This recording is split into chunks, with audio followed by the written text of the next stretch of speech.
After 20 hours of agonizing labor, drenched in sweat and barely clinging to consciousness, I thought the worst was behind me. The sterile white walls of the delivery room blurred in and out of focus as I finally heard my baby's first cry. And for a moment, everything else disappeared. The pain, the exhaustion, the betrayal I hadn't yet realized, all faded. She was here. My daughter. Ours. But before I could even hold her for more than a breath, Brandon snatched the clipboard from the nurse's hands. His face was calm, too calm. I watched through a fog as he took the pen, flipped to the birth certificate form, and began writing. I assumed he was just confirming the details we'd already agreed on. We had picked her name together months ago, Lila Rose. Sweet, simple, something we both loved. Except he didn't write Lila. Her name is Eleanor, he said flatly, not looking at me. My heart stalled. What? He turned his head slowly, like he was doing me the courtesy of acknowledgement. After my mother. She deserves it. I blinked. Surely he was joking. We had agreed. We talked about it, dreamed about it. But he wasn't laughing. Instead, he gave me a look so smug it made my stomach churn. You don't get a say, he added. I was too weak to sit up, too drained to shout, so I whispered, Brandon, no. We already, his smirk widened. That was before. I changed my mind. This is what's happening. The room felt colder. The nurse, an older woman with silver hair and eyes sharp as ice, paused. Her name tag said Diane. She looked from me to Brandon, and then back to me. Slowly, she stepped closer and leaned toward my ear. Want me to tell him the truth, she whispered. I froze. What truth? I mouthed. She didn't answer. She just gave me a look. That kind of look older women give when they've seen too much and aren't afraid to burn it all down. Brandon was too focused on the form to notice the sudden shift in the room's energy. He kept scribbling confidently like nothing in the world could stop him. But something was wrong. Very wrong. My body was still aching, but a new kind of pain started brewing. Deeper, colder, sharper than the contractions that had just nearly broken me. It was the pain of realization. The pain of betrayal taking form right in front of me. And I hadn't even begun to understand just how deep it would go. If you'd met Brandon Harper 5 years ago, you would have liked him. Everyone did. He was charming in that clean-cut, dependable way. Well-spoken, ambitious. Always the guy who brought extra napkins to a picnic. And when we first started dating, I thought I'd won the lottery. A man who listened, who opened doors, who remembered the names of my coworkers. It felt real, steady, safe. And yet, looking at him in that moment, standing in a hospital room, stealing the name of our daughter right out from under me, I saw something I should have noticed long ago. Control. It was always there, but he wrapped it in sweetness. In, I was just trying to help. And don't stress about it, I've already taken care of it. He didn't raise his voice, didn't slam doors. He didn't have to. He just quietly moved the pieces around until I didn't realize I was standing on someone else's board. And his mother, Eleanor Harper, was the one setting the rules. From the day I met her, I knew she didn't like me. I wasn't what she envisioned for her golden boy. I was a school teacher from the east side of Portland, raised by a single mom with a car that rattled every time it stopped at a red light. Meanwhile, Eleanor owned a high-end salon in Lake Oswego, drove a Lexus, and made sure everyone knew her son had gone to Stanford, even though he dropped out after 2 years and transferred to a state school. At first, it was small. Little comments about my wardrobe. You're so brave to wear flats with a formal dress, dear. Passive digs about my family. You must be very self-reliant, considering. Then came the deeper cuts. She wanted to vet our wedding guest list, criticized the ring Brandon picked out because she wasn't consulted. And when we bought our starter home, she walked in, wrinkled her nose at the carpet, and muttered, "Didn't anyone teach you about resale value?" Brandon always brushed it off. That's just how she is. She means well. Don't take it personally. But it was personal. Every jab, every stare, every attempt to rewrite my place in his life. She wasn't trying to be part of our family.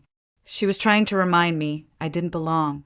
And I kept telling myself things would change when I got pregnant, that the baby would soften her, that she'd finally see me as family too. But I was wrong. So wrong. Because the second Eleanor found out I was pregnant, she didn't soften. She sharpened.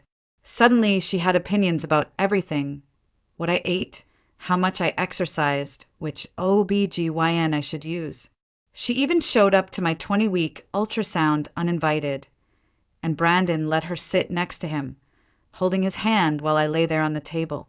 That should have been the moment I realized. But I didn't. Not yet. By the time I was 6 months pregnant, I had stopped calling it our pregnancy. It was hers. Eleanor had hijacked everything, from the nursery colors to the brand of prenatal vitamins I took. She handed me laminated meal plans and herbal supplements, like I was one of her spa clients, not her daughter-in-law. And Brandon? He just nodded along. Even when I told him she was stressing me out, even when I broke down crying at night because I felt like a surrogate in my own home. She just wants what's best for the baby, he said. You're too emotional lately. No, I was exhausted. I was growing a human and slowly unraveling under the weight of someone else's expectations. The breaking point came on a quiet Sunday afternoon. We were in the middle of folding baby clothes, tiny onesies that I had picked out, the kind with soft animals and neutral colors I loved. Eleanor was there, of course, sitting on our couch like it belonged to her. She picked up one of the outfits and wrinkled her nose. This looks cheap, she said. I didn't respond. I was too tired. But she wasn't done. I just hope the baby looks like Brandon's side of the family. Your features wouldn't suit a girl. It took me a second to register what she said. Then I looked up. She was staring directly at me, unblinking, with a smile so smug it made my skin crawl. Brandon was sitting right next to her, and he said nothing, not even a flinch. No awkward laugh. No, Mom, that's not appropriate. Nothing. I excused myself and went to the bathroom. I remember staring at myself in the mirror, wondering when I had disappeared. I was still Natalie Harper, still the same woman who loved to teach second graders, who once laughed until she cried watching reruns of The Office, who dreamed of holding her daughter and telling her stories of strength, not silence. But I didn't feel like that woman anymore. I felt like a passenger. And every time Eleanor spoke, every time Brandon stayed quiet, I sank deeper into that silence. So when the due date came and I felt the first contraction, I told myself, this is it. This is the moment it all changes. A new beginning, a new life. But the moment that baby arrived, I realized something worse than all the months of manipulation and passive cruelty. I wasn't just losing my voice.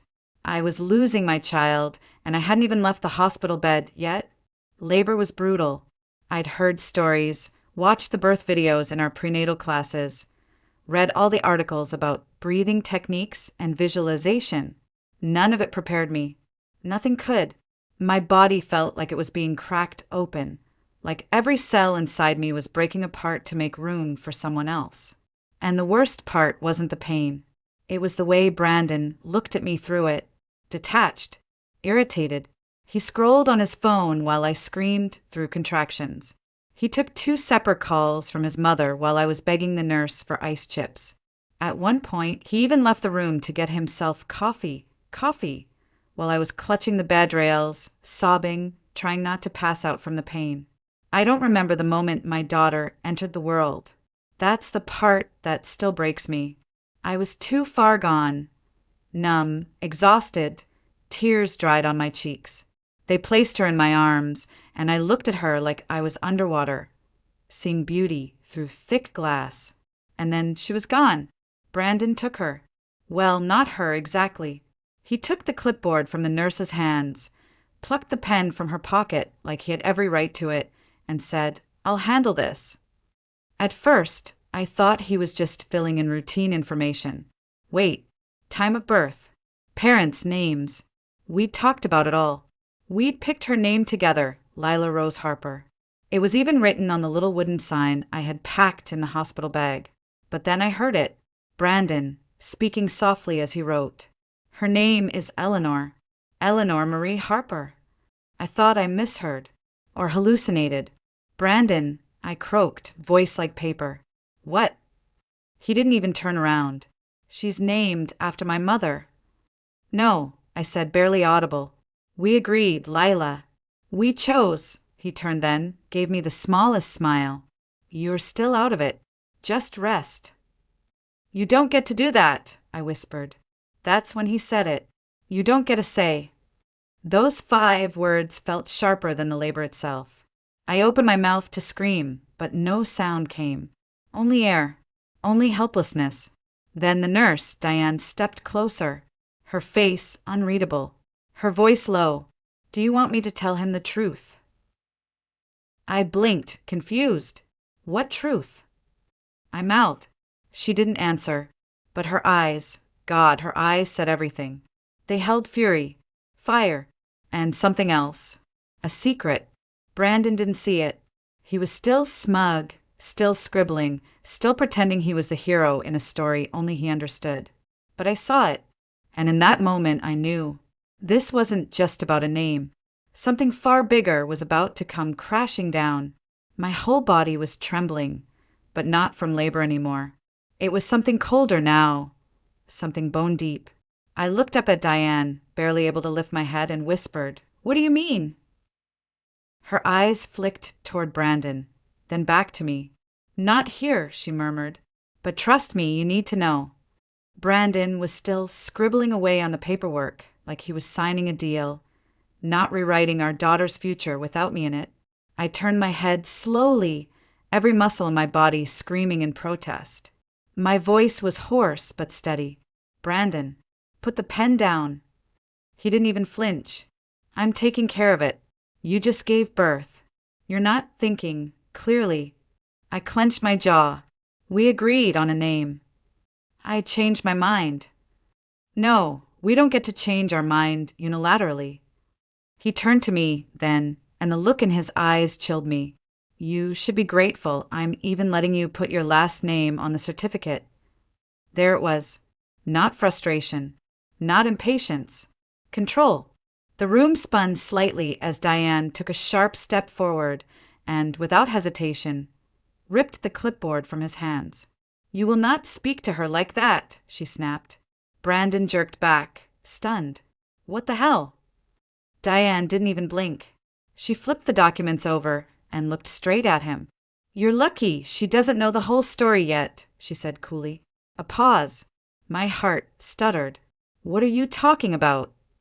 She's bluffing, Brandon said quickly. Just trying to stir things up. I don't bluff, Diane shot back.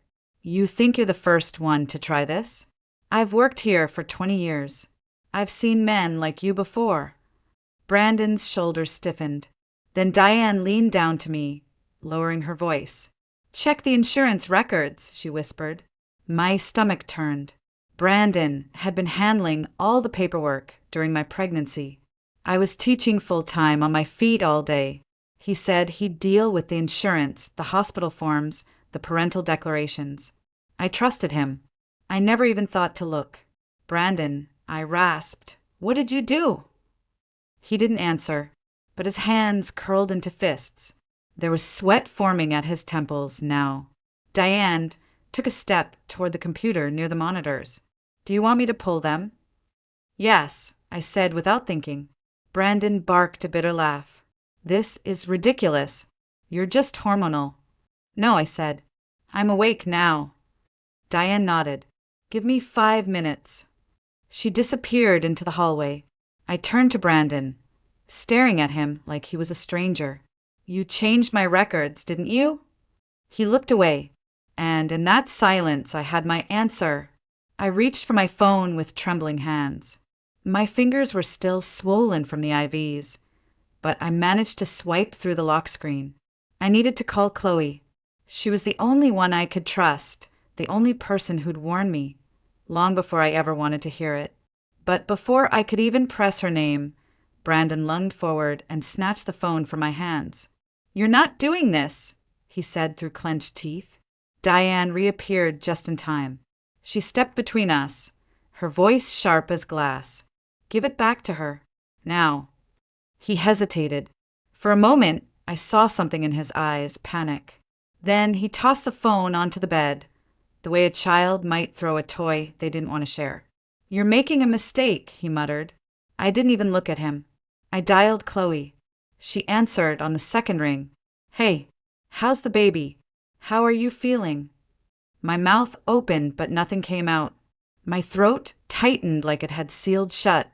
Diane took the phone gently from my hand and spoke.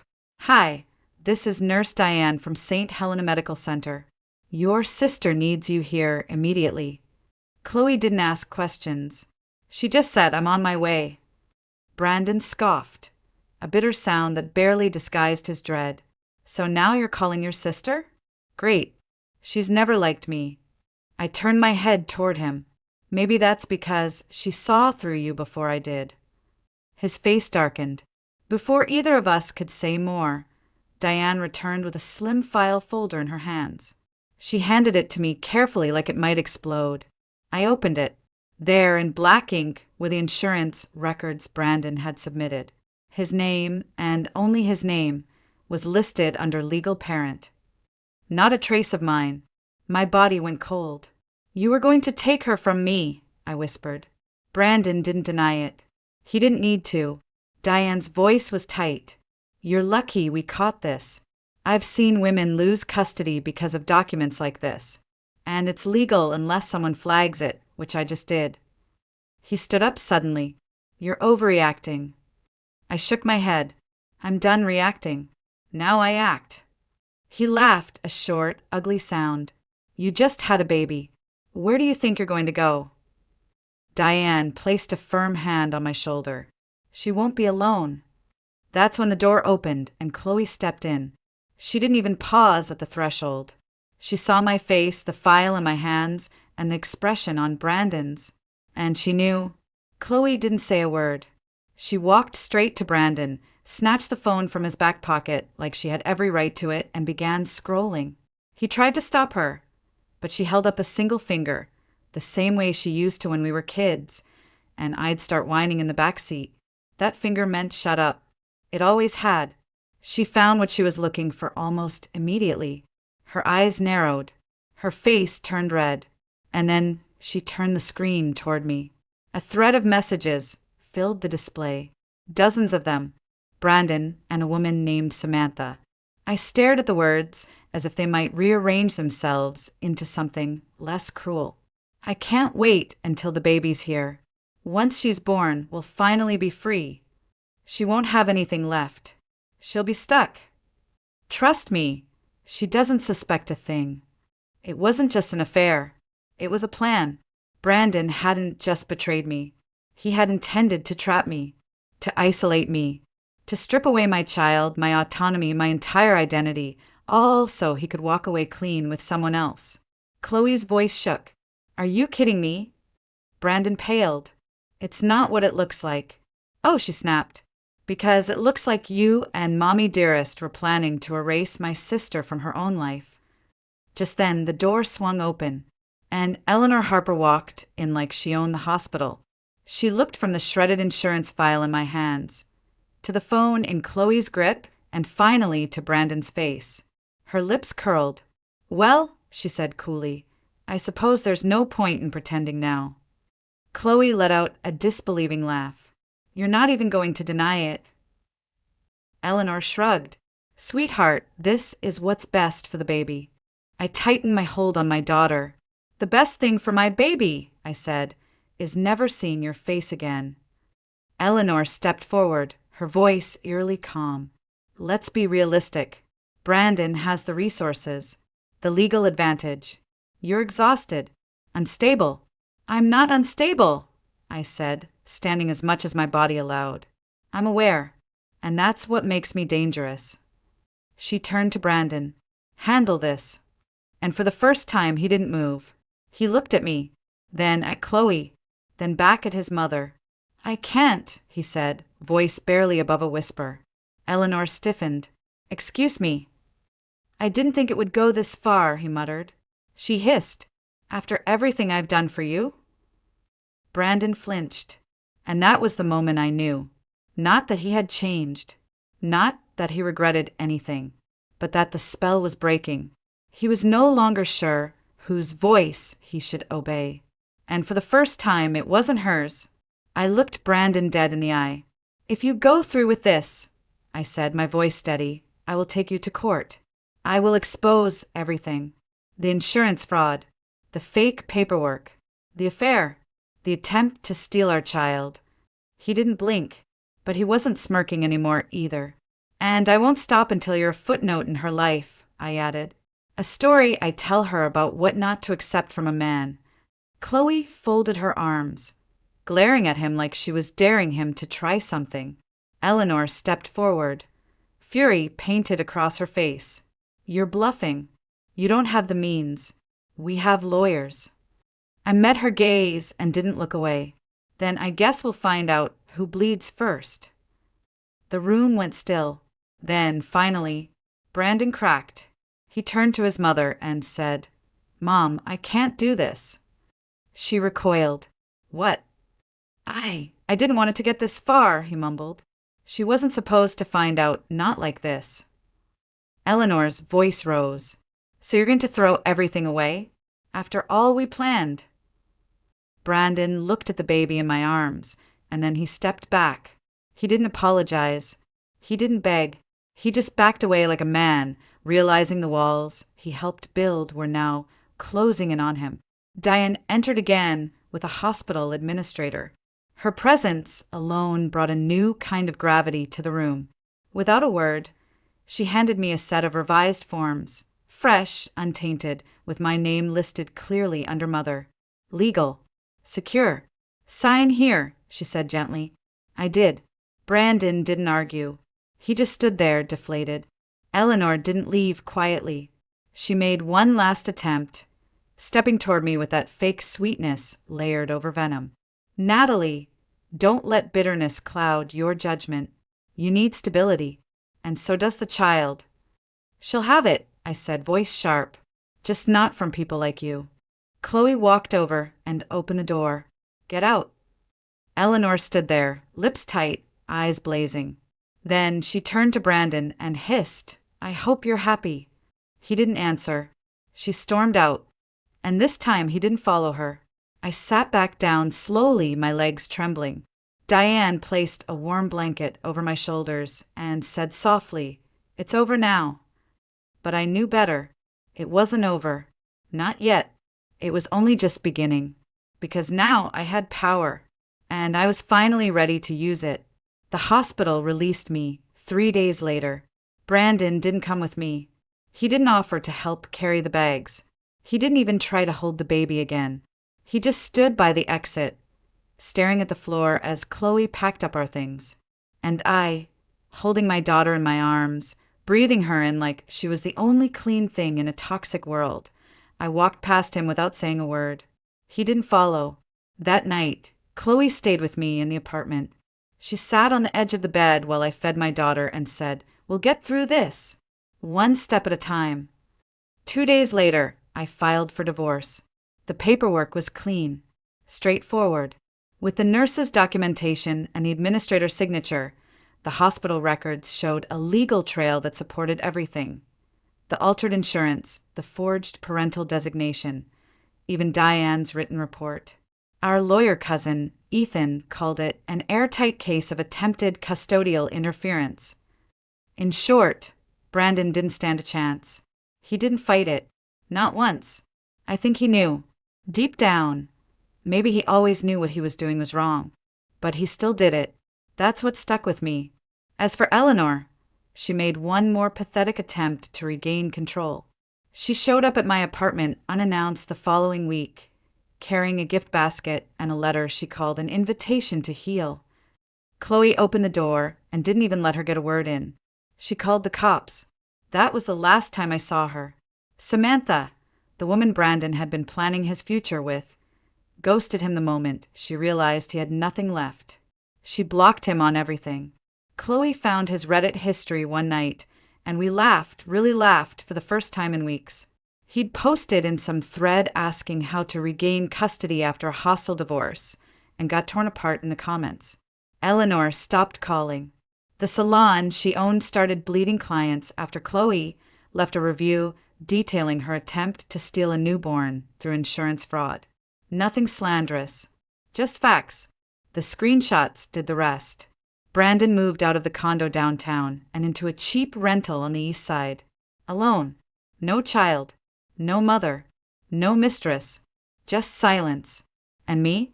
I finally slept. Not deeply. Not for long. But enough. Enough to feel like I wasn't drowning anymore.